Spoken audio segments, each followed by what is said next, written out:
So guys, welcome to our channel once again. In today's video on our JAMB Chemistry exam revision series, we have here these 10 questions to answer on the topic energy changes. So guys, this video will be about endothermic and exothermic reaction.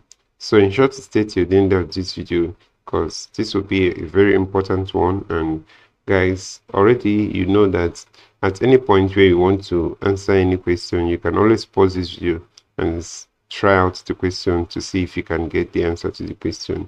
So let's start with the first question here. It says, the average amount of energy associated with making or breaking 1 mole of a particular bond in its gaseous state is called A. Entropy, B. Free energy, C. Bond energy, D. Enthalpy. So guys, the answer to this question is bond energy, and that's option C here. So let's quickly go ahead and check out the next question. Question number 2, it says, combustion is a chemical reaction which is always accompanied by A. Heat and power, B. Heat, C. Heat and light, D.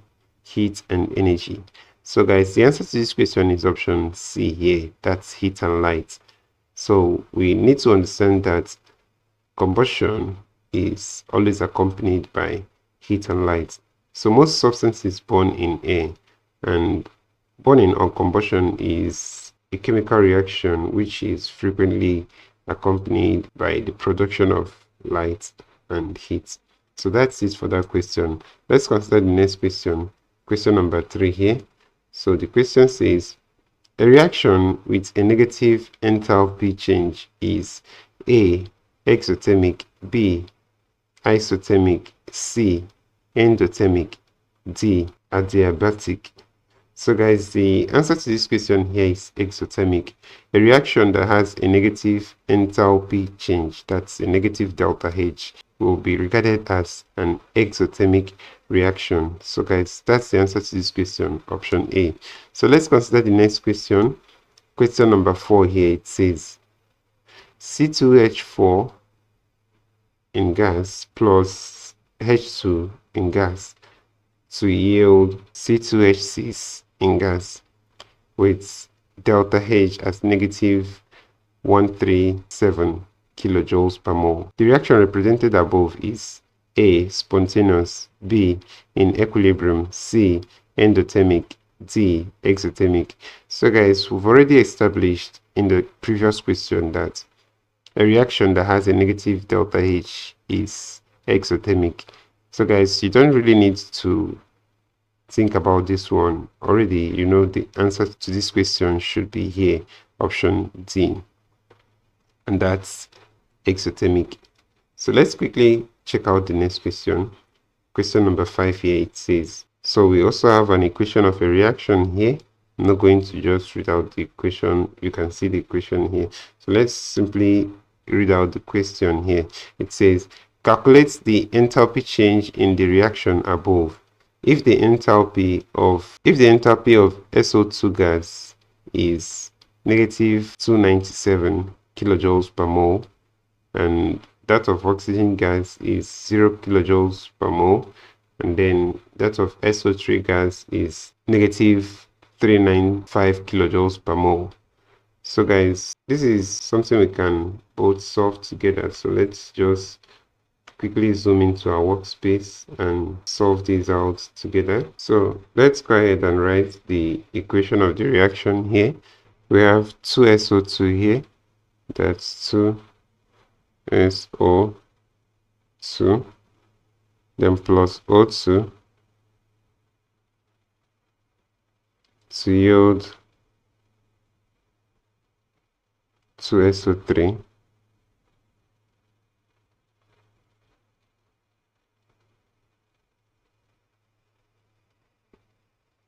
So given that delta H for SO2 is negative 297, so delta H for SO2 is negative 297 0.7 kilojoules per mole, and then that's for O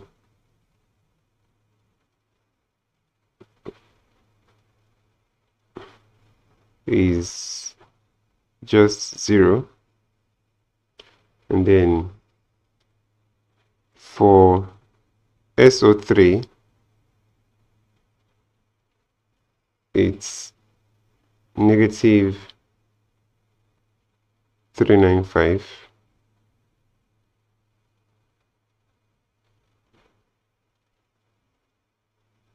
So this is all in kilojoules per mole. The change in enthalpy for the reaction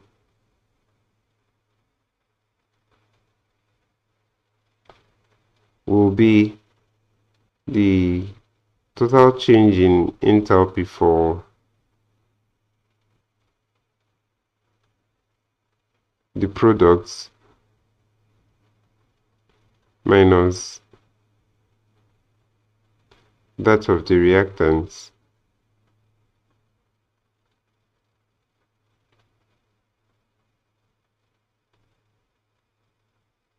Okay, so over here we're going to recall that the delta H for reaction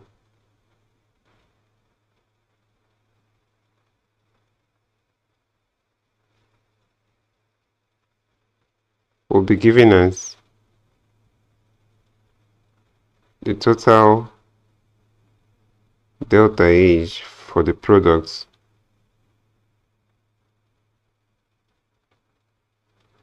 minus the total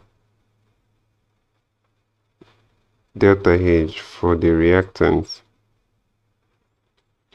So now, having this, already we know the total H for the products, and that's going to be 2 times negative 395. So let's go to our calculator and check this out. 2 times, just going to use 395 here, and then add negative to the answer. So this will give us a negative 790. So it means that delta H for the reaction is going to be a negative 7. Okay, this is equal to a negative 790 minus the delta H for the reactants here now. So we're also going to do negative 297 times 2. That's negative 297. So negative 297 times 2. That's negative 594. So we have a negative 594 here. So with this, guys, we know that since we have negative here, that translates to a positive, right? So we're going to have this to be equal to negative 790 plus 594. So guys, let's solve this out together. Negative 790 plus 594, that would be a negative 196. So that's negative 196. So guys, viewing in right here, we have this answer to be option C here. So guys, that's the answer to this question.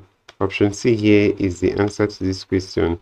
So that's it for that question. We're going to wipe all this, and then we'll consider the next question, and that's question number 6 here.